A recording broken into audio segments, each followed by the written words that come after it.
What if the only way to survive was to stop being what everyone else called human? In a galaxy where breathing the wrong air can kill you, one woman crashes on a planet with no oxygen, no help, and no hope until something alien saves her.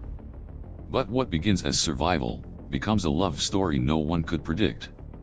Stay to the end, because the breath that changed her life might change yours too. The first thing Lyra Hammond noticed was not the pain. Pain came later, polite but firm, like a boarding announcement you hoped wasn't for your flight. No, the first thing was the silence. Not the soft kind, like morning snow or sleep, but the vast, aggressive kind of silence that meant something had gone very wrong. Space was never truly silent. There was always the hum of artificial life, pressure stabilizers, low-frequency navigation pings, the occasional hiss of recycled air. But this was planetary silence. Heavy. Still. Hungry. Her body told her she was alive. Her helmet told her she shouldn't be. Oxygen warning, critical. Status, breached. Emergency seal, compromised. She blinked, not out of clarity, but out of confusion, because her visor was gone. Her helmet had shattered, no, melted, like the glass had just given up. But she was breathing. That should not have been possible. Not on Lyra 6. Lyra sat up or tried to. Her left arm responded sluggishly. Dislocated. The rest of her body felt like it had bounced off 100 unkind angles, which, given that her drop capsule had entered atmosphere at too steep a descent vector, might not be far from the truth. The capsule was gone. Not broken. Gone. Just a long, smoking trail of scorched moss stretching toward the cracked horizon. Lyra 6 had claimed it like it claimed everything else, quietly, completely, and without apology. The air shimmered. Not like heat shimmer, but like something else, like the light itself didn't trust the rules here. She scanned her surroundings through half-fogged vision. The terrain was a blend of blood-red rock and iridescent fungal growth, spongy and wet-looking. The sky above wasn't black, or blue, or even properly gray. It pulsed in colors she didn't have names for, like a migraine made physical. There was no sun, just a diffuse brightness bleeding through layers of cloud and electromagnetic haze. And yet she could breathe. The apparatus covering her nose and mouth wasn't standard issue. It wasn't anything. It pulsed faintly organic, maybe? Semi-translucent, gently constricting with each breath like a jellyfish tethered to her face. She reached up to tug at it, but the mask responded by releasing a low, warning vibration across her cheekbones. Not painful. Just a reminder, not yet. Not without it. She froze. Because something was watching her. Across the clearing, maybe 15 meters away, partially obscured by a twisted pillar of biostone, was a figure. Tall. Very tall. Thin. Vaguely humanoid, but with proportions that felt like someone had tried to sketch a human from memory and added extra grace where it didn't belong. Its skin, not skin exactly, more like textured glass over pulsing fluid, shifted color faintly with the wind. It didn't move. Just watched. Lyra swallowed. You did this? Her voice came out dry, hoarse, too quiet. The mask responded with a slow compression of air. Whatever it was, it had some form of respiration synchronization. The creature didn't answer, not that she expected it to. It didn't even flinch.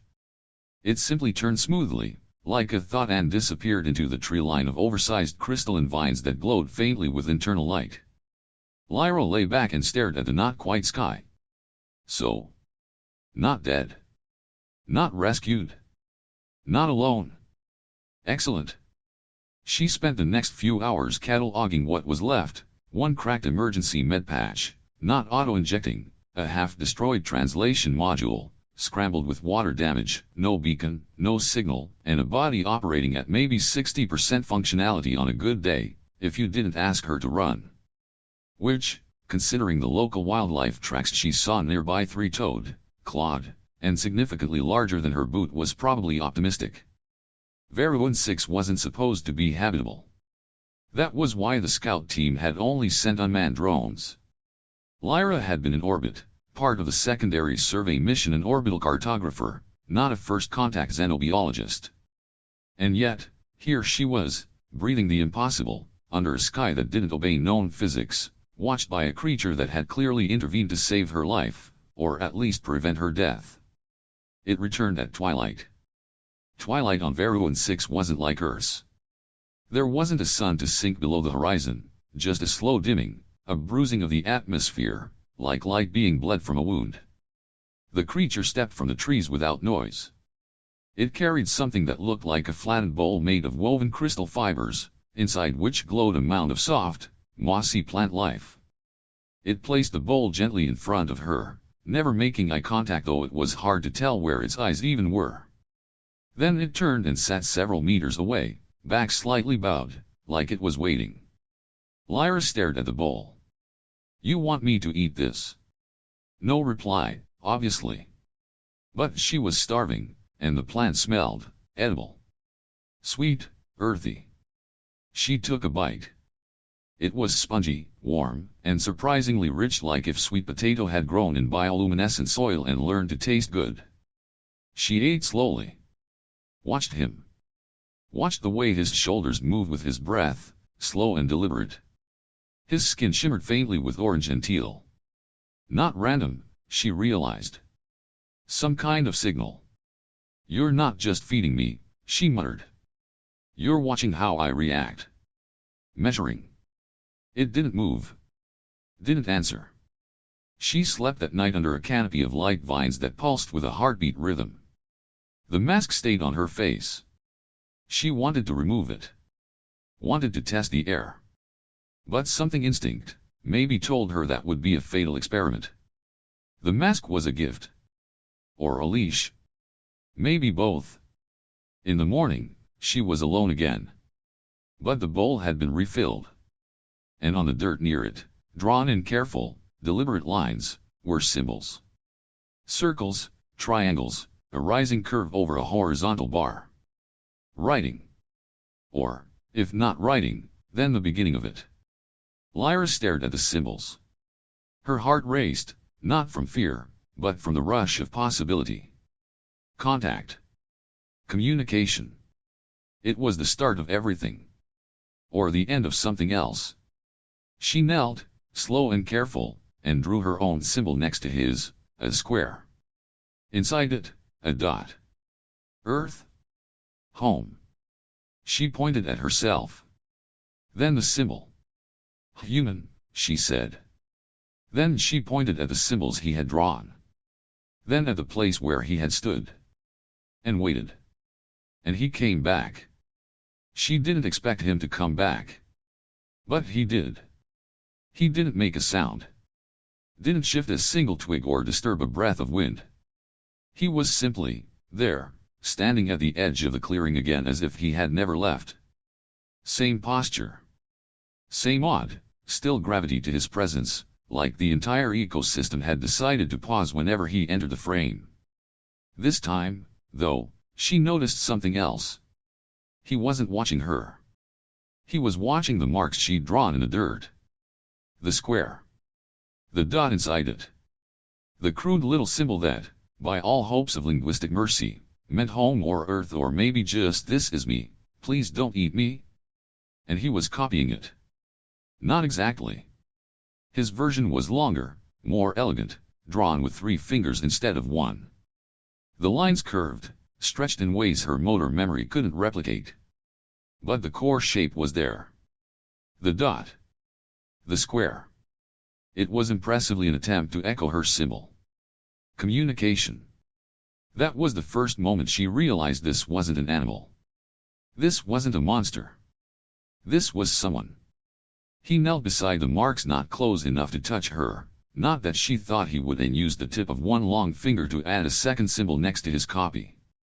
It resembled a crescent enfolded by a sweeping loop. He tapped it once, then tapped his own chest, just above the collarbone, where the skin was semi-translucent and lit faintly from within. She stared. "That's your name?" she asked. It was reflexive. Habit. You talk to the thing that's trying to talk back. Of course he didn't answer. Still, she needed something to call him. Okay, she murmured. Crescent loop guy doesn't roll off the tongue. Let's call you Eshar. It wasn't a name with meaning, not in her language anyway. It just felt right. Soft, vowel heavy, with enough alien weight to fit someone whose face never moved and whose skin rippled in bioluminescent gradients. Eshar didn't react to the name itself, but when she said it again quieter, more intentional, he turned his head slightly. Just a few degrees. Just enough. Acknowledgement. Lyra sat cross-legged across from him. The soft moss under her jumpsuit made it feel like kneeling on warm sponge cake, which sounded better than it was. Her body still hurt from the crash. Her left arm was in a sling fashioned from survival cloth and sheer desperation. Her right hand trembled every time she tried to draw. She drew the dot and square again. Human. She pointed to herself. Then she drew a slightly lopsided copy of his crescent loop. Eshar, she said again. He didn't draw this time.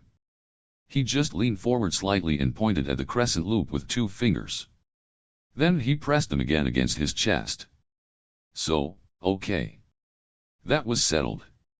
He had a name. Names made things real. Made them human, even if they weren't. They spent the next hour like that, drawing shapes in the dirt, erasing and retrying, pointing at objects and sketching interpretations of them. It was crude. Slow. But it worked. Sort of. She drew a shape of her boot. He traced it with something like curiosity. Then he reached out not to her, but to the boot itself and tapped it lightly, confirming the match. That, more than anything, struck her. He wasn't mimicking. He was testing comprehension. It made her chest ache.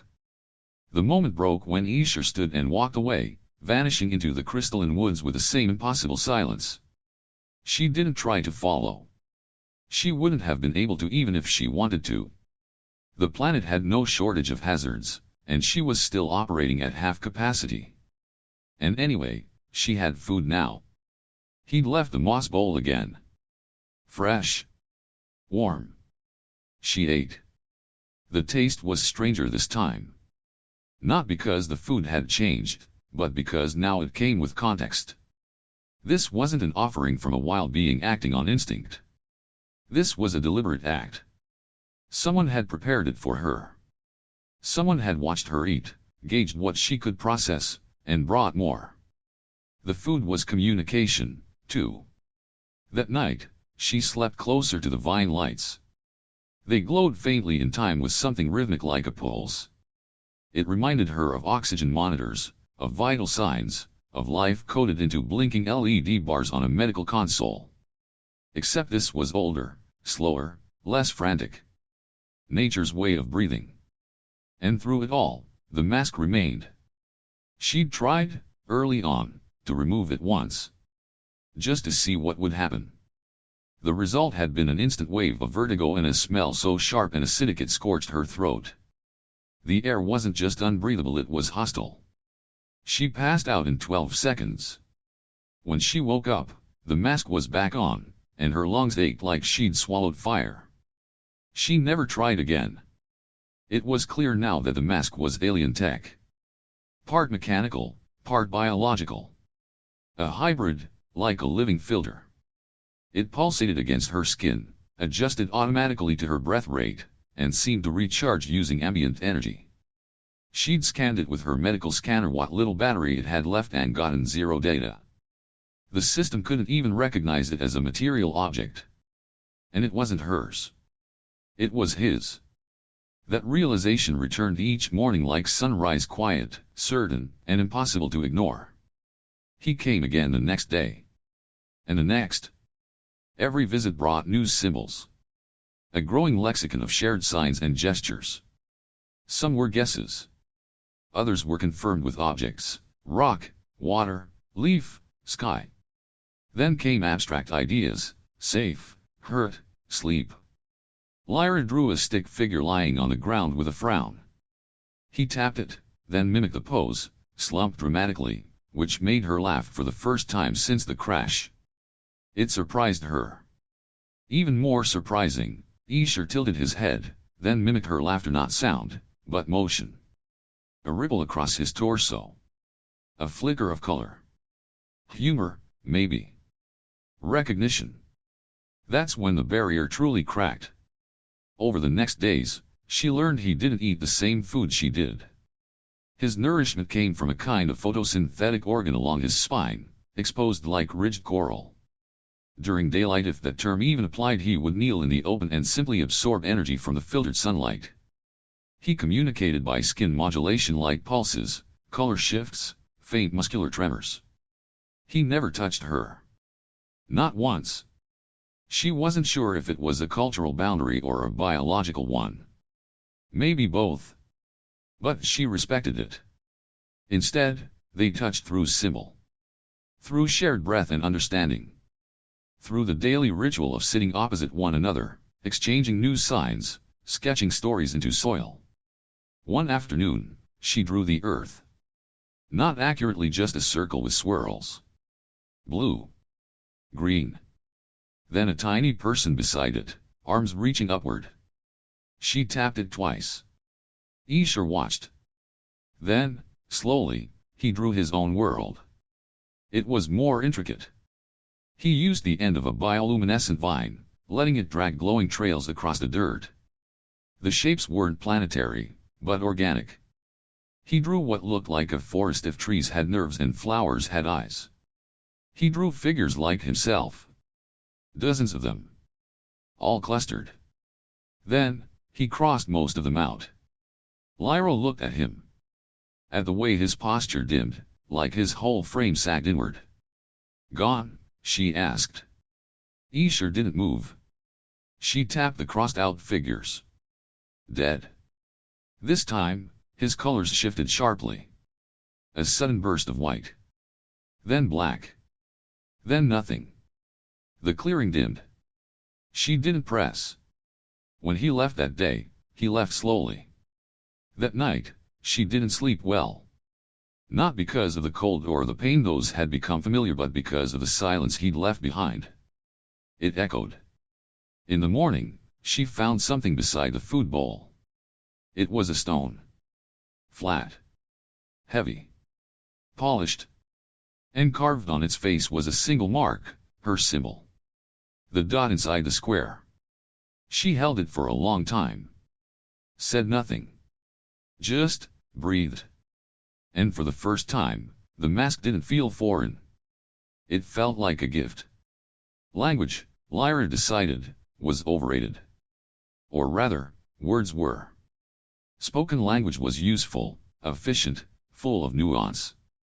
But on Veruan 6, under a sky that flickered like static wrapped in color, among vine-lit forests and fungal hills, spoken language had no place. Her mask muted her voice. Eshar had never uttered a sound. And yet, somehow, they were building something that felt suspiciously like understanding. It started with dust. The ground near the vine ring clearing had the right consistency, dry, soft, with enough mineral content to hold a finger stroke. Lyra used a sharpened stick at first, then later just her hand. The symbols she drew became daily rituals, one marked for herself, one for him, one for food, one for sleep. She learned that Eshar's people, whoever they were, used layered loops and lines to convey ideas. Not alphabetic. Not even fully pictographic. Something closer to semantic compression. Each symbol stood for a whole experience, not just a word. She sketched a triangle with 2 dots and a line. He responded with a spiral through it and touched his chest. The meaning wasn't instant, but she guessed, me through your home, or maybe I understand your world. Either way, it was more than nothing. Every day brought a new round of drawings. Every drawing became a conversation. A shape, a gesture, a tilt of the head. Like cavemen with better lighting. And every evening, Eshar would smooth the dust out with care. Not to erase, but to make room. That part mattered. He wasn't wiping away her efforts. He was giving her space to try again. They developed routines. Routines became rituals. He arrived at the same hour when the clouds above thinned just enough to let the planet's ambient light brighten. His steps never made noise, but she could feel him coming, as if the air subtly adjusted itself in advance. He'd bring the moss bowl, occasionally accompanied by something new: thin ribbons of glowing algae, a cluster of puffed seeds that dissolved like sugar. Each gift was placed in front of her with deliberate ceremony. And every time, Lyra offered a drawing in return. Some were simple: her ship, a broken line to indicate crash, a sad face that made him tilt his head. Others were more complex. She tried drawing Earth one day, a blue swirl, continents with rough accuracy. When he saw it, he leaned in and touched the symbol. His skin pulsed a soft green-blue, the first time she saw that particular color. It reminded her of Earth oceans at dusk. Eshar responded with his own image, concentric circles arranged vertically, with a central point like a heart. She didn't know what it was: a city, a mountain, a nest. But the way he circled it again, slower this time, suggested reverence. Home. Memory. Something worth mourning. Eventually, Lyra tried to map concepts. She drew a stick figure with arms raised beside a tiny dome. Human lives here? He copied the shape, made it taller, added lines radiating from the top of the dome. Then he drew a crack down the middle. She tapped the crack. Destroyed. He tapped it, too. Then reached out slowly, carefully, not touching her, just holding his hand above her drawing, and re-smoothed the cracked dome. Not erasing. Repairing. Lyra didn't cry. There wasn't enough water in her body to waste on that. Her medkit had begun failing, which was less surprising than it was inevitable. The solar cells couldn't draw energy from the scattered light here, and the emergency power cell had long since burned out. Her left arm, though no longer dislocated, ached deep in the bone. Muscle spasms reminded her that adrenaline wasn't a sustainable fuel. Eshar noticed. That day, he brought not just food but a new item, a narrow stem wrapped in glistening membranes, pulsing faintly. She hesitated. "It's medicine, isn't it?" she muttered. The mask hissed softly in response, as if agreeing. She tapped the stem gently. No electric charge, no toxic reaction on first contact. She took a breath and bit into it. The taste was terrible. Like menthol and dirt and copper coins soaked in vinegar. Her body tensed and relaxed. The pain in her shoulder eased. The constant twitching in her arm slowed. She looked at him in disbelief. Painkiller. Eshar watched her for a long moment, then slowly placed a second stem beside her foot. A message. "You might need more." She drew a heart. Not anatomically correct. Just the human version. Then pointed to it. "Thank you." He didn't copy that one. Instead, he turned slightly, and the colors along his side shifted to a quiet pulse of green and silver. She wasn't sure what that meant. But it felt like yes. Lyra's internal calendar was useless now.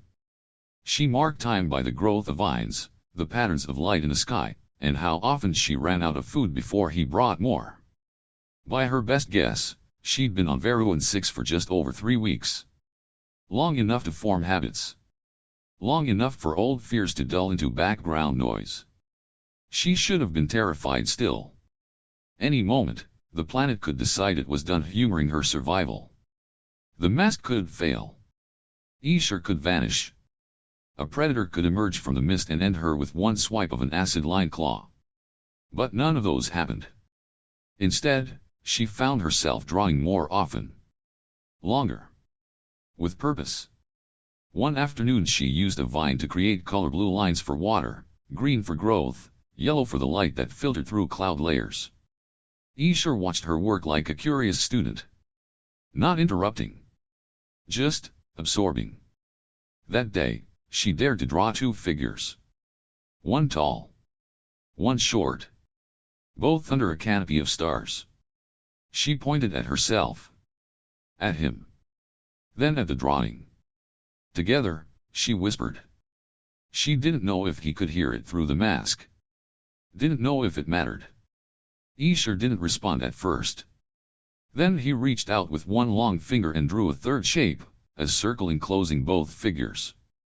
A new symbol. Lyra blinked. What's that?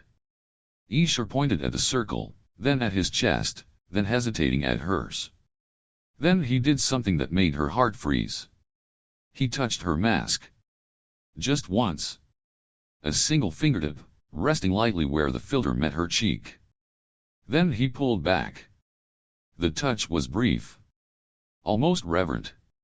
But it meant everything. She didn't speak. Didn't breathe, really. She just nodded. Eshar stood. He always left at twilight.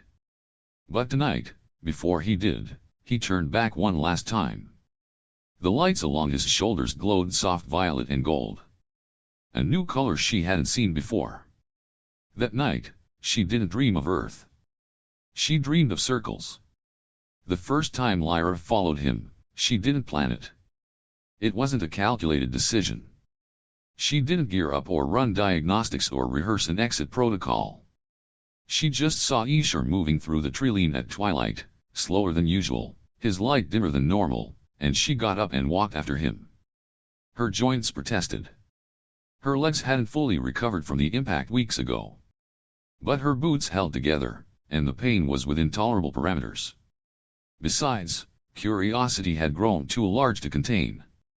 He had saved her. Fed her. Given her language when the universe had given her silence. If she was going to be stranded on a planet with one other sentient being, she wanted to understand what kept him alive here, what let him thrive in a world that rejected human biology like an infection.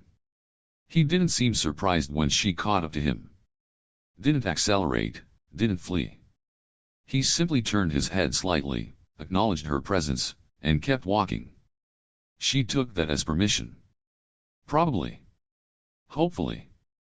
They moved through vine-coated corridors that shimmered faintly in the dark, down a sloping path that twisted like a dry riverbed. The sky above flickered with geomagnetic currents, casting streaks of green and gold across the air. The terrain grew thicker, warmer. The ambient hum of fungal growth grew louder, like listening to respiration through a wall. They reached a clearing. At the center stood a tree, if it could be called that. It was vertical, yes. It had limbs.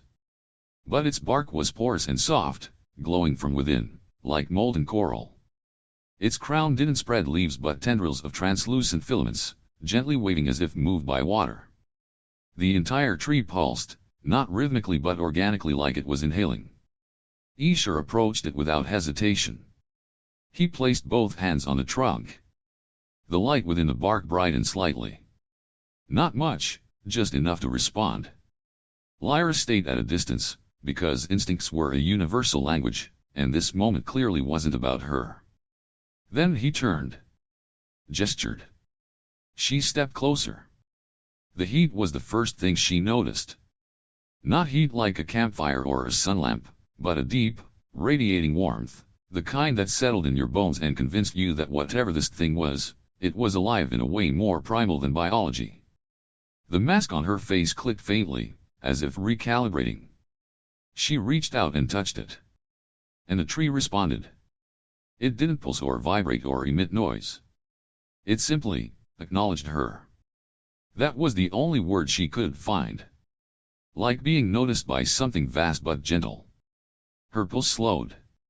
Her breath deepened. Eshar drew in the dirt nearby, just one symbol, a loop inside a loop. She'd seen it before. On the first day. When he tried to explain how she was breathing. She pointed at the tree. You made the mask here? Eshar nodded, not the way a human would, but a downward flick of light across his shoulders. She stepped back, looking at the tree more analytically. The outer layer was semi-permeable, perhaps exuding gases through a filtering membrane. Her mask still fused to her face like an obedient parasite, must have been grown or synthesized here. The tree was a biomechanical generator. A biological printer. Maybe even a sanctuary. It made sense now why he brought her here. It also made sense why he hadn't done so earlier. This wasn't just a plant. It was sacred. Or at least important in the way oxygen is important. You don't take guests to your lungs unless you trust them not to cough.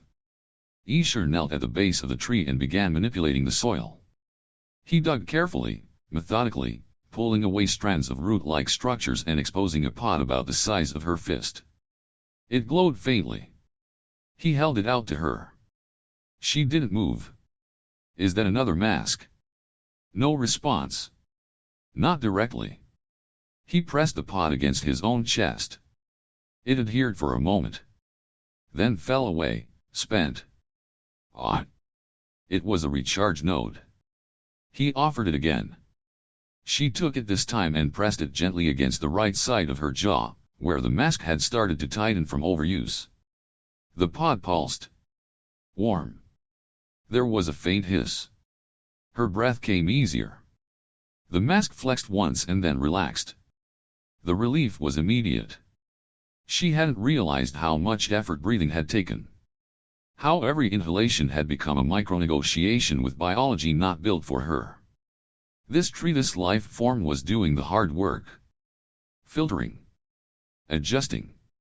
Sharing. Thank you, she said, and meant it. Eshar didn't respond. Instead, he stood again and pointed at a low rise near the edge of the clearing. Lyra followed him there and gasped when she saw what lay below. A nest of trees. Maybe a dozen. All smaller than a central one, each in various stages of growth. Some were barely taller than her knees. Others had curled in on themselves, stunted or dried. But a few glowed steadily, like sleeping embers. It was a nursery. Eshar descended into the hollow and knelt beside one of the saplings. He brushed the soil away from its base and revealed a lattice of fine membrane-like veins woven into roots. Then he drew another symbol into the dirt, a cross with branching lines. A family tree. She pointed at the central one. That's yours. He didn't answer with gestures this time.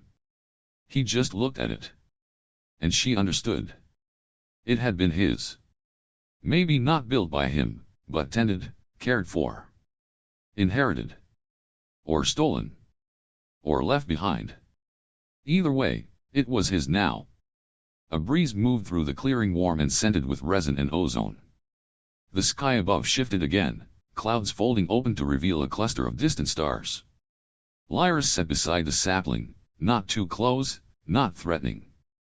Just, present. Eshar sat opposite her. A full cycle passed like that. Breathing. Watching the sky. Listening to the subtle rhythms of a planet that didn't need them to survive, but allowed them to anyway. Then she asked, because she had to, how long have you been alone? No answer. Just silence. And a slow ripple of blue across his chest. Not bright. Not vibrant.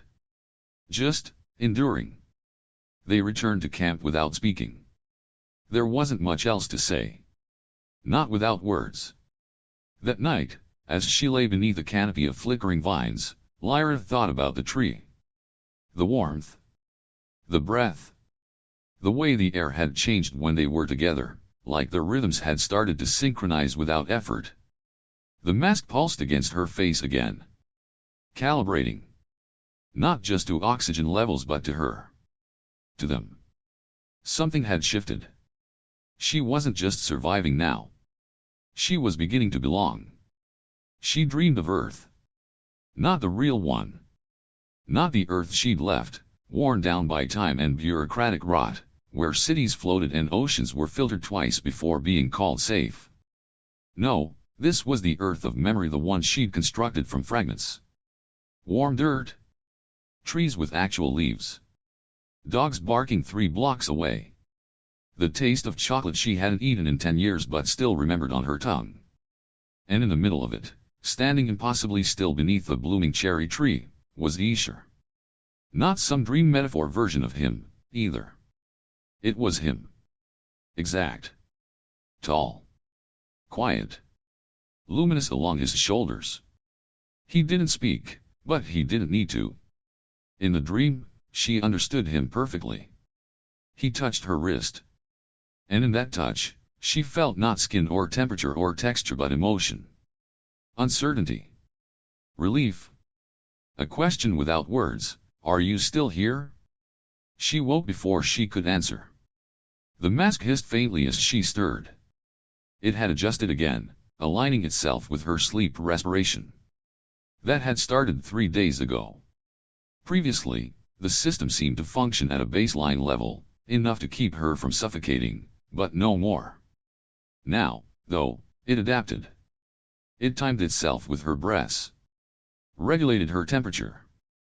Pulled moisture from the air and channeled it through the outer layer to cool her neck. It was starting to know her. Or, more accurately, to learn her. The same way Eshar had. He arrived as usual that morning, bearing the moss bowl and 2 stalks of the bright green analgesic plant she'd come to think of as space celery. Lyra sat across from him and held up a hand before he placed it down. "Wait," she said, then bent over and began drawing in the dirt. A circle for Earth. A crude sketch of a sleeping figure.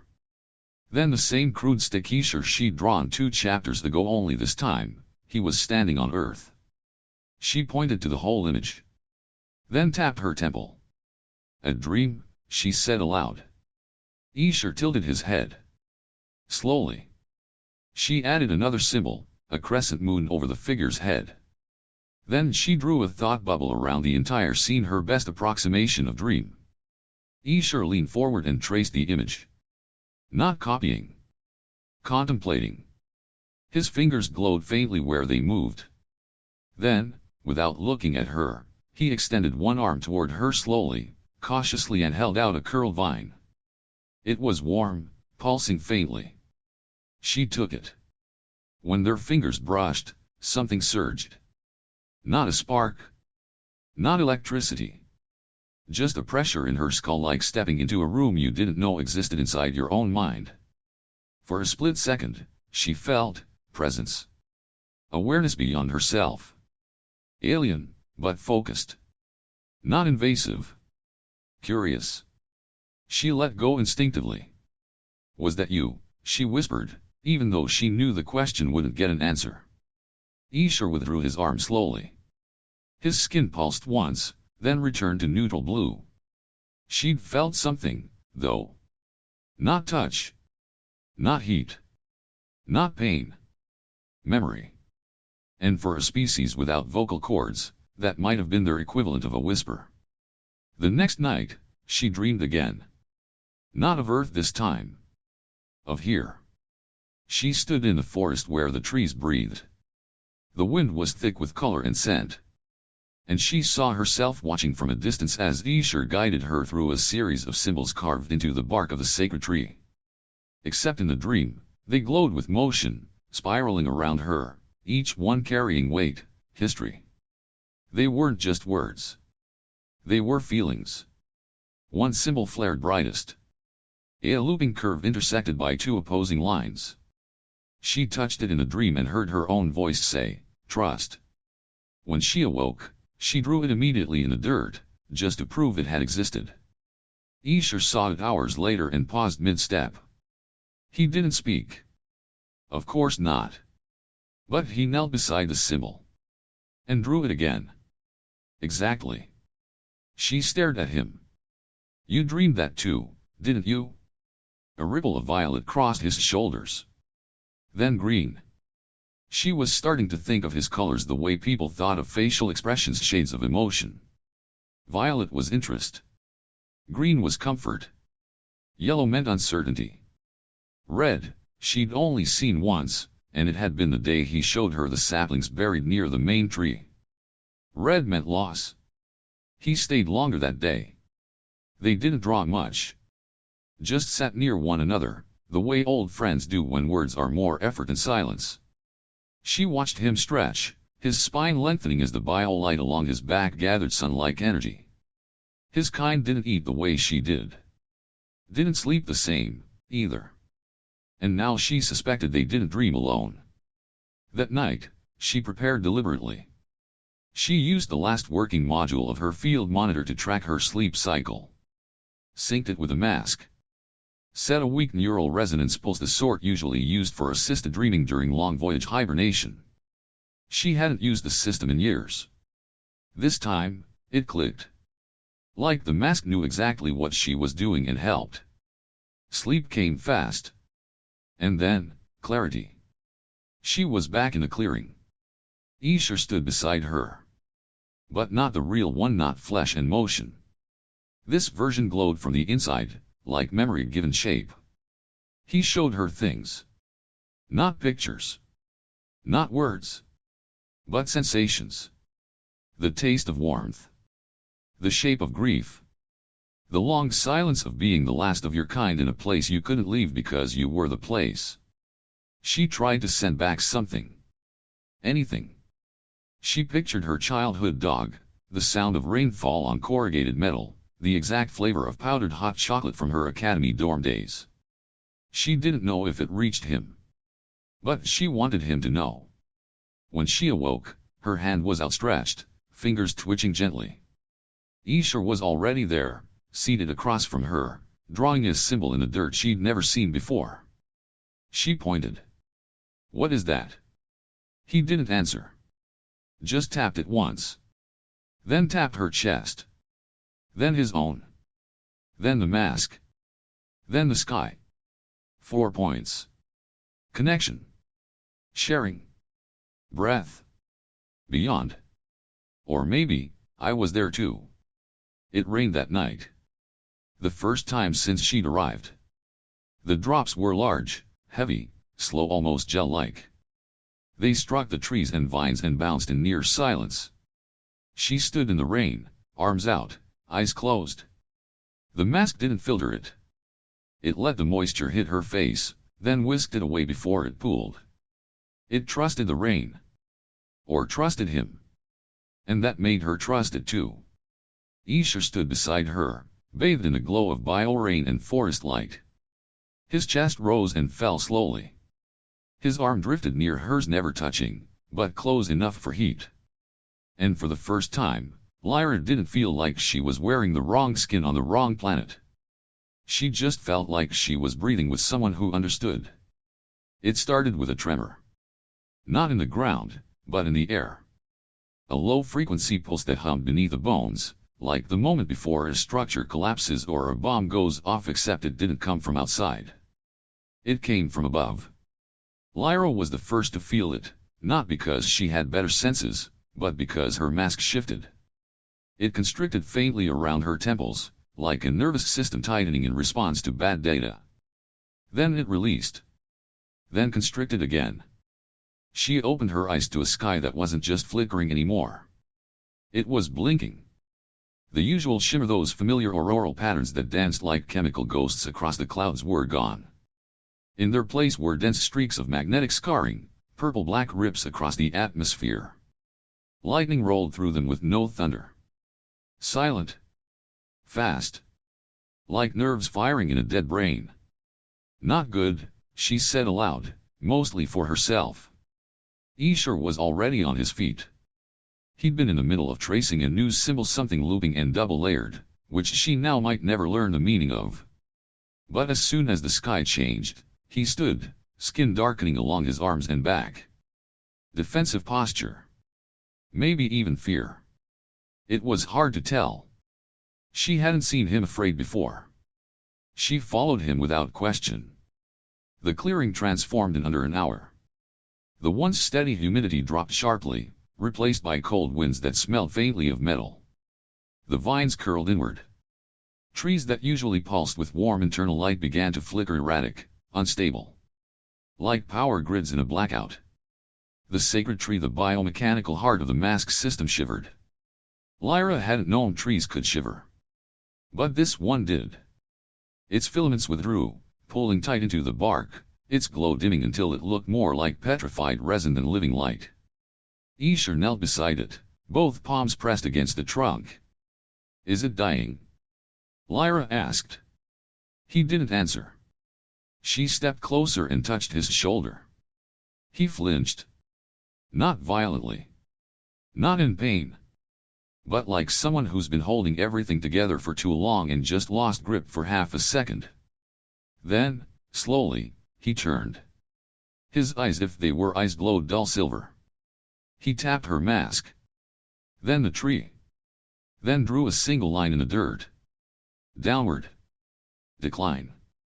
System failure, she muttered. Okay. The sky above cracked with blue lightning, long, jagged bolts that spanned kilometers. The air pressure dropped hard. Lyra's ears popped. Her balance swayed. The mask hissed sharply, trying to compensate. It couldn't. A warning blinked across the inner lining, saturation breach imminent. Then another, respiratory filter degradation. She sat hard on the moss-covered ground, gasping. Okay, she wheezed. Okay, we have a problem. Eshar didn't panic. Instead, he dug. He used his hands to peel away layers of root and soil near the base of the tree. She tried to help, but her fingers shook too much, and he gently pushed her back. Not unkindly. Just firm. Certain. He unearthed a pod. Larger than the last. More complex.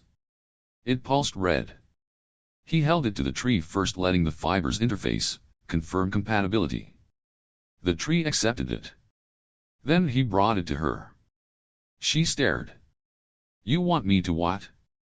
Plug this into the mask. He tapped his chest. Then the pod. Then her. And then, without warning, pressed the pod against the back of his neck. The reaction was immediate. His entire body tensed. Lights flared across his skin, running wild blue, red, white, then gone. His breathing staggered. He slumped forward. Lyra screamed. The mask hissed in her face. No, no, what are you doing? He shoved the pod into her hand. Still glowing. Still red. Then pointed sharply to the side of her neck. Right below the ear, where the mask interfaced with her lymphatic nodes. She shook her head. Absolutely not. I don't even know what this thing is, let alone what it does to me. But the mask blinked again, primary filter shut down. And then, respiratory failure in 244. She swore. Looked at Eshar. He knelt in front of her, hunched over, pulsing dimly. His own breath was slow now. Measured. But his eyes, those faint silver ovals, stared at her like this was the only option left. And he'd already chosen. She didn't have time to protest again. She pressed the pod to her neck. It burned. Not like fire. Like rewiring. Her nerves spasmed. Her vision tilted. The mask flared, once glowed bright green, then went dead black. And then she could breathe. Not filtered. Not hissed through plastic or biological mesh. Just air. The air of Veruin 6. Raw. Real. Alive. Her lungs pulled it in with instinctual greed. It tasted like copper and lemon and salt and ozone. It should have killed her. But instead, it fed her. She fell to her knees beside him. Eshar, she whispered. He was shaking. Not convulsing, just tremoring, like a structure absorbing too much strain. She pulled him upright, cradled him against her shoulder. For the first time, their bodies were in full contact. No membrane. No mask. And she felt it. The connection. It wasn't telepathic. It wasn't magical. It was biological. Somehow, the pod had created a bridge. Not just a respiratory alignment, but a shared metabolic tether. He was breathing for her now. Or with her. The boundary had dissolved. And in that moment, her body stopped rejecting the planet. She became part of it. They stayed in the hollow beneath a tree for hours. The storm above worsened, ripping clouds apart with silent flashes, bathing the landscape in strobing blue-white shadows. But the tree held. And so did they. Eshar recovered slowly. His breathing evened out. The light returned to his skin, muted but stable. She held his hand the entire time. Not because she thought he'd slip away, but because she finally understood that he already had once. A long time ago. And he'd chosen, against all logic and biology and grief, to try again. With her. When he finally looked up, she smiled. He raised one finger. Traced a new symbol into the dirt between them. It was simple. A loop. Inside another loop. No translation needed. We breathe each other now. She didn't notice the change at first. It began so quietly, like how you don't notice a house settling until a beam creaks in just the right way and suddenly you're aware that everything around you has been shifting for days. The mask was gone now, not deactivated, not discarded, but absorbed. That was the word she settled on after several unsuccessful attempts to analyze her new respiratory state with a scanner that no longer recognized her as fully human. Because she wasn't. Not completely. Her breathing was steady, unassisted, and oxygen-independent. Her blood oxygenation level remained optimal even when exposed to unfiltered Veruan air, which no unmodified human body should be able to tolerate.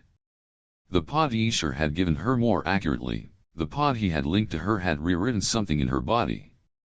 But the biological changes were only half the story. The other half was Eshar. They moved differently now. In sync. Not like a mirror dance, but like people who had stopped needing to explain their rhythm. When she turned, he was already adjusting his path. When she spoke, even when she didn't expect him to understand, he responded to the intent more than the words. It wasn't telepathy. It wasn't magic. It was biological convergence. A shared resonance. She was beginning to think of him not as alien, not as other, but as adjacent. Like a twin born from a different species entirely, evolved under different stars, but still tethered to her in a way that bypassed language and rewrote instinct. One morning, she woke up before him. She wasn't sure if he slept in the same way she did, but during certain hours, he entered a sort of dormant state, skin dim, pulse low, almost like meditation. He was curled beside the small nest they had built from softened vines and layered moss, his body emitting a faint warmth that regulated their shared microclimate. Lyra stepped outside the shelter and walked into the half-light of the forest. The sky had stabilized. The storms had passed. But the memory of that night, the burning air, the fusion of breath, the terrifying certainty that they would either merge or die still haunted her in fragments. Not because it had hurt, but because it hadn't. She felt alive now in a way she never had before. On Earth, on the colonies, even on orbital survey ships, she had always been contained filtered air, recycled water, artificial routines.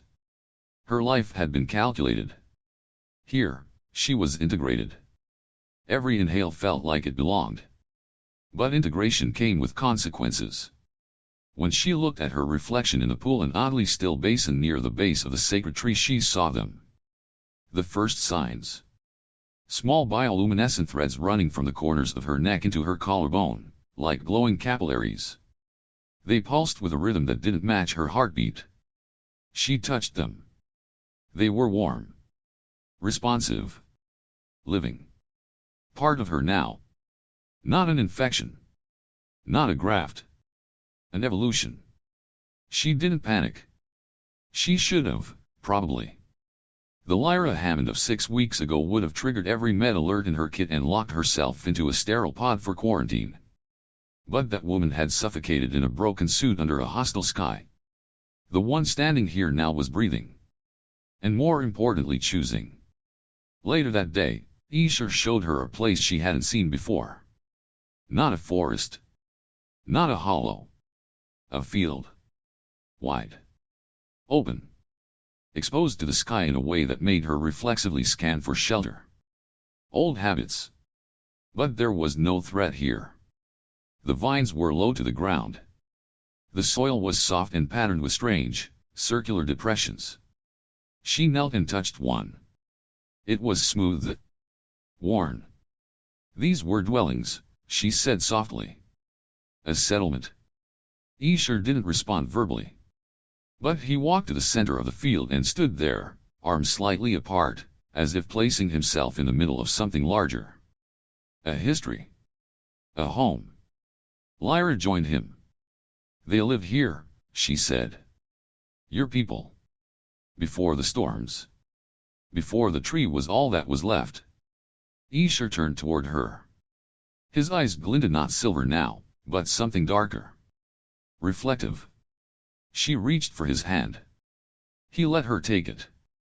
And then, with a slow, deliberate motion, he raised her hand to his chest over the same spot where the pod had first attached. The skin there glowed faintly. She felt it in her own skin. A mirrored warmth. Their connection was more than biological now. It was biocognitive. She was receiving signals. Not messages. Not thoughts. But intent. Pressure. Fear. Hope. A complex language of sensation that bypassed logic and went straight to meaning. He showed her not in images, but in feeling what this field had meant. The laughter of children. The quiet hum of night. The tension of the first storm. The final silence. And then the long wait. For her. She didn't ask how. She didn't ask why her, of all the infinite others. Maybe he hadn't known either. Maybe it hadn't been planned. Maybe it had simply been need. And now, choice. That night, while they rested, her old beacon long thought dead pinged. Just once. A weak signal, barely a flicker. But unmistakable. Human rescue vessel, low orbit. Short-range scan. Lyra froze. She hadn't powered the beacon. She hadn't tried. She hadn't wanted to. But the storm, she realized. The atmospheric discharge. It must have woken it up. The signal was automated. It had been waiting. Now someone up there knew she was down here. Her first thought wasn't "I'm saved." It was "they're going to see him." Her breath caught not from fear for herself, but for him. To the others, Eshar would be a curiosity at best, a threat at worst. An unregistered xenobiological entity with undocumented capabilities. They'd scan. Dissect. Decontaminate. Study. Break. Unless she stopped them. Unless she made a choice. She didn't tell Eshar that night.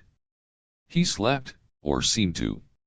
She watched the pulse along his spine, soft and regular, and sat beside him in silence.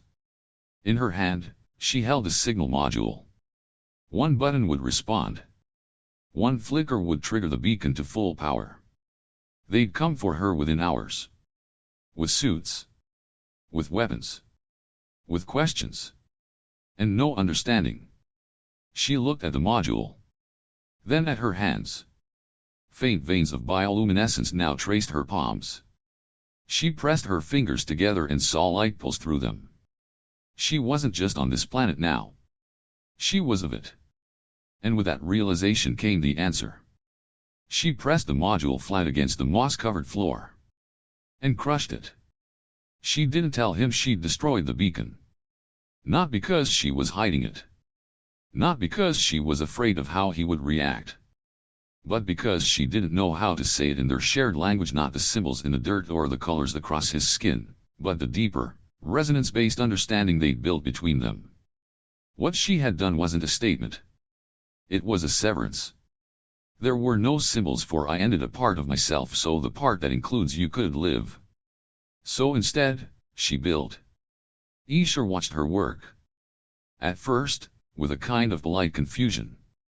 Then, gradually, with something else, curiosity, perhaps, or approval. She had begun collecting structural vines, dried fiber stalks, and hardened fungi shells from the edge of the forest, gathering them in bundles and dragging them back to the central clearing. She didn't build a shelter, not really. She already had one. The soft nest near the sacred tree had kept her alive for weeks. It was warm. Safe. Blended with the environment. But it hadn't been hers. And if she was going to stay, she needed something that wasn't borrowed from survival. She needed a home. The frame took shape over 3 days, a crude dome, reinforced with cross-stitched roots and sealed with overlapping layers of water-resistant moss. It wasn't elegant. It wasn't efficient. But it was hers. When she stepped back on the third morning, sweat drying against a new bioluminescent pattern across her arms, she looked at Eshar and gestured toward the entrance. He tilted his head. His skin glowed soft green, which she had come to interpret as something between amused tolerance and genuine delight. He stepped inside, bent at the waist barely fitting, and sat cross-legged beneath a low ceiling. She joined him. And in that moment, the planet didn't feel like a place anymore. It felt like context. That evening, she carved her name into the floor. Not in English. Not in Latin alphabet. In symbols. The way they had been communicating since the beginning. A square. A dot inside. A crescent. A circle. And now a new mark she had never used before. A spiraling line that branched out like veins, like roots, like something meant to grow outward. Lyra. Human. Bound. Home. She tapped it with her finger, then pointed to herself. Not out of habit. But out of ritual. Then she tapped the crescent loop next to it. Eshar. He responded by placing his hand flat over both symbols. Then left it there. They didn't speak of time. Not anymore. The concept of days and hours, of time zones and rotational calendars, had eroded. There was sun sometimes and darkness sometimes, and the breathing patterns of the trees marked phases better than any clock she'd ever known. She started counting in pulses.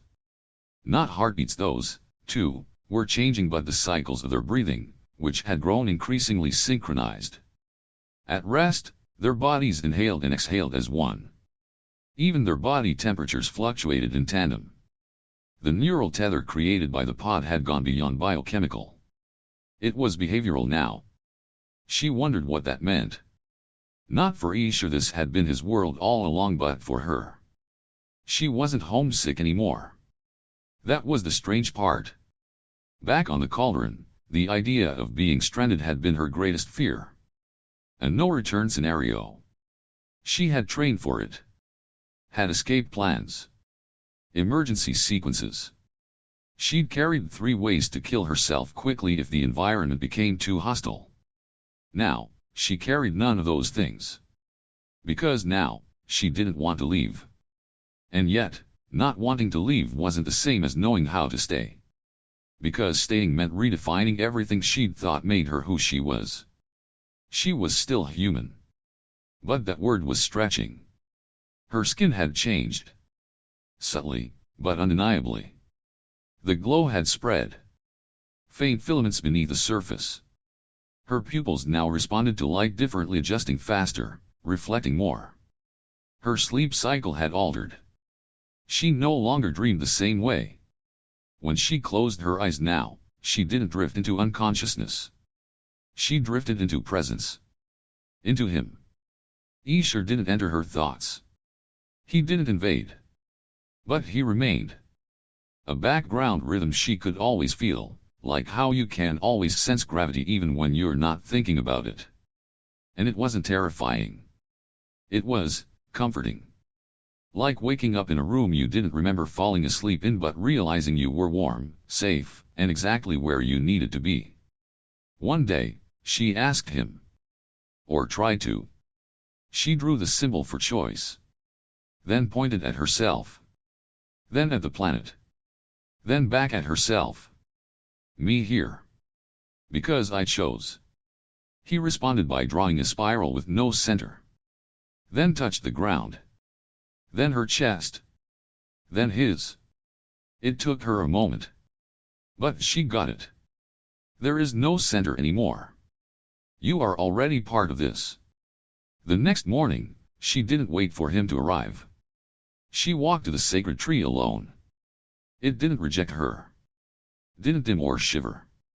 It opened. The filaments reached for her like breath greeting breath. One wrapped around her wrist. Another hovered over her sternum. She inhaled. And for the first time, The tree responded to her. When she returned to the clearing, Eshar was waiting.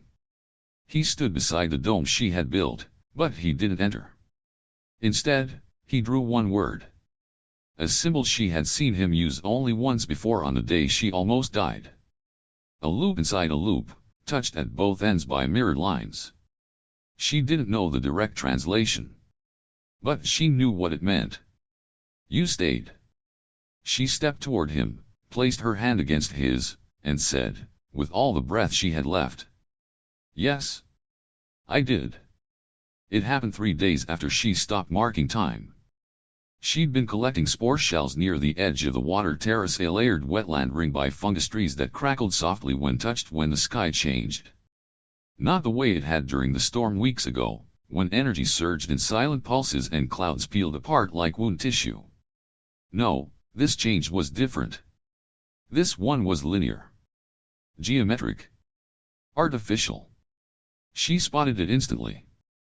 A tight gray line cut across the sky, clean, direct, smooth. A trail left by a high-altitude object under power. Not storm pattern. Not atmospheric anomaly. A ship. Human. Her lungs seized before her thoughts did. Not in fear. Not in panic. But in calculation. She knew exactly what kind of ship it would be. A long-range, fast-deploy medical retrieval vessel. High orbit.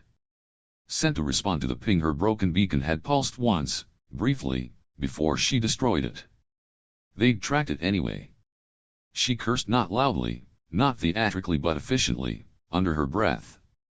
Because now they were here. And they wouldn't be coming for her. They'd be coming for everything. Eshar found her near the moss dome, pacing. He hadn't spoken, obviously. But she could read him now, colors, movement, the subtle tilt of his shoulders that meant he was asking what's wrong. She pointed at the sky. Drew the trail in the dirt. Then sketched a simplified ship icon.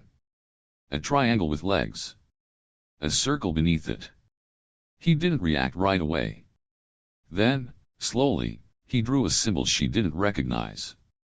2 stacked lines over a closed curve. Then he drew a line through it. Not allowed. Dangerous. He knew. Yeah, she said. They don't come to rescue. They come to assess. Record. Sample. He didn't flinch. Just watched. She kept going. She drew the sacred tree. Drew the breathing symbol. Drew the link between them, the shared pod, the bridge of breath. Then she drew herself. And him. Standing inside the dome. She added a final symbol, hers. And drew a box around it. Then broke the box. I'm not going back, she said. Eshar didn't nod. He stepped forward. And placed his hand over both figures. Then over her heart. Then pulled it back. I know. They came at night. Classic human protocol: less daylight interference, better thermal tracking, lower psychological resistance from a subject likely to be overwhelmed by atmospheric instability. Lyra heard the dropship before she saw it. Not the engine Veruan's thick air-killed engines sound fast, but the impact. A rhythmic pulse, the kind that vibrated in your teeth, like standing too close to a reactor core. They were trying to land soft, but not too soft. They wanted anyone out here to know they were arriving. She was waiting for them in the clearing. Eshar was not. She'd begged him to stay hidden. Drew every symbol she could: danger, steal, no trust. He had not agreed. He had simply stepped back. Melted into the forest. The ship came down in a shimmer of blue light and retracted shielding. 3 figures emerged, full body suits, sealed helmets, standard issue external respirators. They walked with the practiced caution of people trained to enter hazardous zones without assuming hostility but also never assuming safety. The lead officer, a woman, raised her hand. Lyra Hammond. Her voice cracked through the amplifier, distorted but recognizable. Lyra stood still. She didn't salute. Didn't wave. Just breathed. You've been unresponsive to mission command for 41 days, the officer continued. We're here to extract. Confirm your status. Lyra looked at them, calm. I'm not coming with you? A long pause. Repeat that. I said I'm not coming with you. This planet is not hostile. I am not in distress. I am not requesting extraction. One of the other officers' male voice, younger, stepped forward. We picked up anomalous biosigns in the area. Unknown organism. Radiating non-human biometrics in close proximity to your last known location. Have you had contact? Lyra smiled without warmth. Yes. Describe the nature of the contact. No. The woman officer narrowed her eyes behind the visor. That's not a request. Lyra stepped forward and peeled down her collar. Light shimmered beneath her skin. Not strong. Not bright. But unmistakable. It pulsed. Once. The officers stared. What the hell? She's compromised. She's merged, the lead said. There it was. The word. Not infected. Not saved.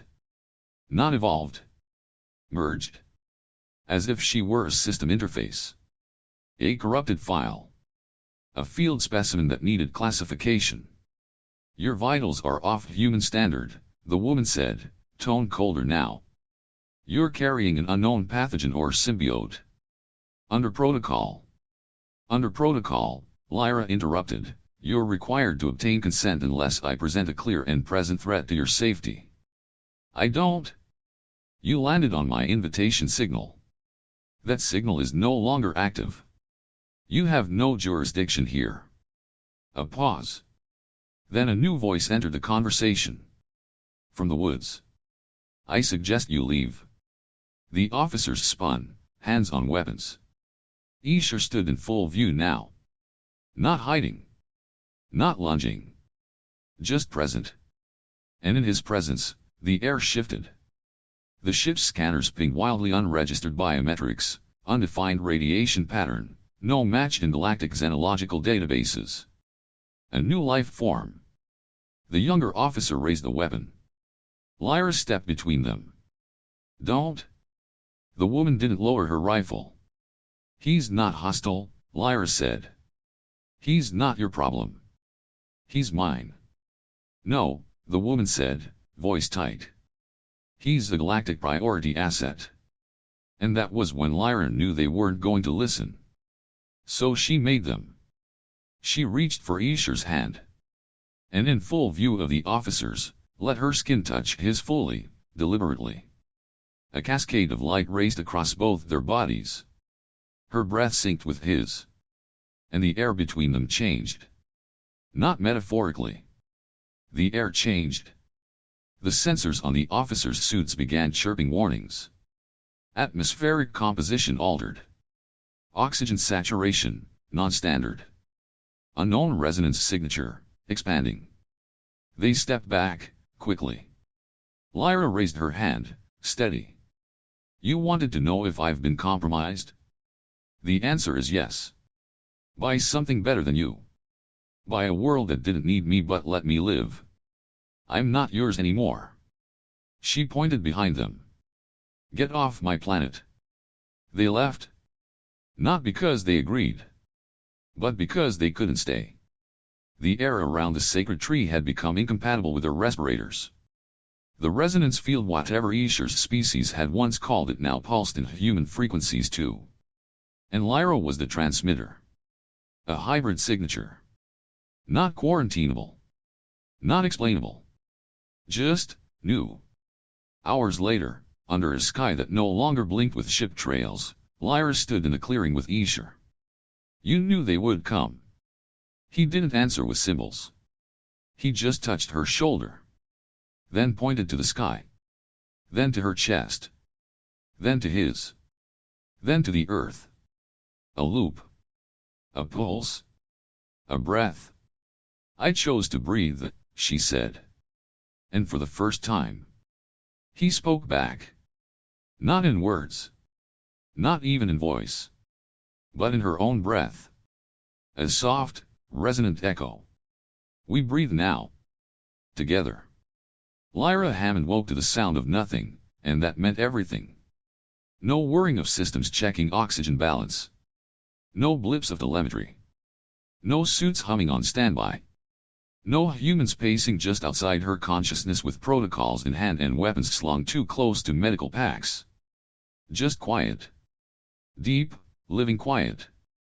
The kind you could only get from a world that had never been fully claimed. She lay still for a moment, letting her senses calibrate. The structure she'd built, hers and Eshar's, now rustled gently as wind moved across the moss layer above. The soft tension of roots expanding during the cooler cycle of the day pressed against the frame, firm but never threatening. The air smelled faintly of iodine and chlorophyll. Her lungs expanded and contracted automatically, not with filtered air from Earth-designed scrubbers, but with native atmosphere, metabolically transformed by the biological link she'd accepted weeks ago. Not an infection. Not an invasion. Not even a mutation, really. An integration. Outside, Eshar was already moving, his long silhouette drifting across the clearing like a shadow made of heat and purpose. She felt him before she saw him, an awareness not quite telepathic, not quite chemical, but something in between. A pressure at the base of her spine when he was near. A shift in the rhythm of her heart. It wasn't romantic in the traditional human sense. There had been no courtship, no ritual of flowers and confessions and awkward silences. There had just been survival. Then trust. Then breath. And now, something deeper. Something elemental. He looked up as she stepped out of the shelter. No wave, no gesture. Just his skin shifting to a warm pulse of violet and gold, which she had long since learned meant contentment. Maybe even happiness. They moved together through the clearing, checking the sapling trees that had begun to grow again after the storms. Eshar had told her, through his own language of symbol and response, that this was once a nursery now reborn. The trees responded to her, too, in subtle ways. Their filaments would uncurl when she came near, their bark warm beneath her palm. Once, when she had been injured gathering stock fruit from the canyon edge, one of the trees had emitted a low-frequency vibration she could feel in her ribs, a resonance that calmed her and sped her healing. It was impossible by Earth standards. It made perfect sense here. Lyra crouched beside one of the young trees, inspecting its base. The root systems were healthy. No decay. Nutrient levels adequate. She tapped the soil with a tool Eshar had shaped for her, a kind of blade grown from fungal resin, strong enough to cut, soft enough to bend without breaking. He watched her work in silence, then knelt beside her and added a drop of luminescent gel to the roots. They moved like that together, synchronized without effort. She didn't remember the last time she'd spoken aloud. Not because she couldn't, but because she didn't have to. Words had become an afterthought, a tool she no longer needed in this place. When the trees were fed and the air cooled further, they returned to the dome. The structure had changed since its earliest form, grown more intricate. Eshar had taught her how to bind bio-silk from the spore evans into panels that retained heat and filtered light. The roof was now layered in iridescent leaves that reacted to weather changes and curled inward at night, like petals. It was part shelter, part organism. Like everything else on this planet, it breathed. And so did she. She stood at the edge of their home and looked up at the sky. No sign of ships. No glints of solar panels reflecting sun. The humans had left and, as far as she could tell, had not returned. Maybe they had deemed the planet unviable. Maybe they had deemed her unviable. Or maybe, just maybe, someone had read her last transmission, decoded the layered symbols she had embedded in the poles, and decided mercifully, wisely not to interfere. The message hadn't been in English. Hadn't been in code. It had been in breath pattern. In frequency modulation layered with emotion. A kind of synthetic pheromone that only a tuned reader would understand. She'd used Eshar's own language to tell them, "Don't come back. I chose this." They had listened. or they had been afraid. Either way, the sky was quiet. She turned to find Eshar waiting. He held something in his hand, a strand of vine twisted into a news symbol. She tilted her head. He gestured toward the firelight dome, then to her, then to the sky, and placed the symbol inside a ring drawn on the ground. She knelt beside it, studying. The symbol was unfamiliar, but the meaning was clear. This is where she lives now. She didn't cry. That wasn't how grief worked anymore. It wasn't something that rose up in tears or tightened your throat. It was something that passed through you like wind. She missed Earth, yes. Missed a dozen tiny things: coffee, laughter, the way city lights looked in rain, but she no longer ached for them. This place didn't demand she forget. It simply offered her a different kind of memory. One that grew with her instead of weighing her down. That night, as they lay beside one another beneath the dome's open canopy, watching the planet's bioluminescent clouds swirl overhead, Lyra felt her body hum with the quiet resonance of being whole. Not perfect. Not healed. But whole. She turned to Eshar. He didn't move. He didn't have to. She reached out and placed her hand against his chest. His pulse matched hers, steady and slow. "I'm still human," she whispered. He didn't answer with sound. Just shifted the color along his shoulders to blue. Then green. Then violet. Then gold. And she knew what it meant. "You are also something more." She smiled. Closed her eyes. "Breathe me home," she said again, and this time, it wasn't a request. It was a recognition. And the planet did. And in the end, she didn't leave a message for Earth. She left a mark carved in living wood, glowing softly in the dark. W.